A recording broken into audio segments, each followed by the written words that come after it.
How to make people give willingly. Willingness is repeated not less than 5 times as you read from Exodus 35 verses 4 to 29, and mostly concentrated between verses 20 to 29. The ultimate outcome of willingness is verse 29, all the Israelite men and women who were willing brought to the Lord freewill offerings for all the work the Lord through Moses had commanded them to do. How was Moses able to achieve this? It was based on the right principle of mobilization towards giving. First, he let them know. It was a command from the Lord, verse 4. This is not cajoling or manipulation.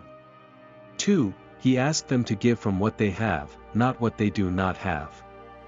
3. He let them know the offering is for the Lord, not for him to buy another Jeep or enrich himself in any way.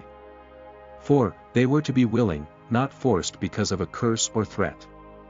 5. What they were to give was specific: gold, silver, bronze, yarn, linen and so on. Remember, they have been blessed with all these as they plundered the Egyptians, Exodus 12 verses 35 to 36.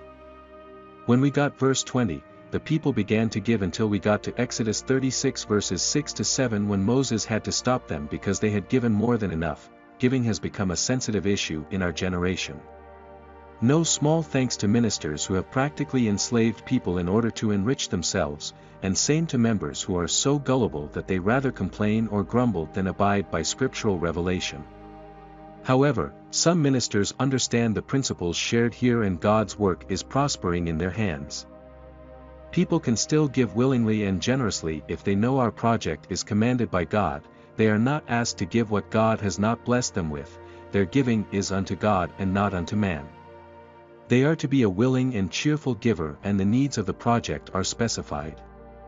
Let us mobilize rightly when asking people to give, and let us give rightly so our rewards will not just be here on earth but in heaven to come. Have you been blessed by this video? Please let us know in the comment section. If you have not subscribed yet, kindly subscribe now, so that you will get notified when we post inspiring videos. If you enjoyed this video, don't forget to like and share. Thank you.